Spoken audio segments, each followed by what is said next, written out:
Hello everyone and welcome back to another video from Apps Academy. In this video, I'm going to show you how to delete an ad that you have posted on Craigslist. So let's get started right away. First of all, open up your web browser and then in the address bar, type in craigslist.org and press enter. You will now be taken into the official Craigslist website. Now, if you haven't logged into your account already, click on the account icon at the top right corner and proceed forward with logging in using your email address and your password.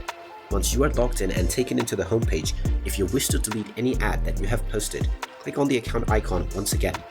And now, this will show you your most recent ads. If you find your ad that you wish to delete within this page, simply click on the delete option underneath Manage. If you don't find it here, then you can click on the active as well as the all postings option to locate your post that you wish to delete. You can then click on the delete button within the post that you want to delete. And now, as soon as you click on this button, the post will be deleted from your Craigslist account. You still have an option to click on undelete this posting if you change your mind right away. And you can do this with as many number of ads that you have posted on your Craigslist account.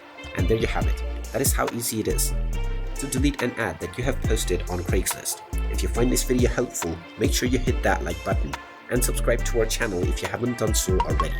Also ring that notification bell to never miss another update from us. Thank you for watching and I will see you again in the next video.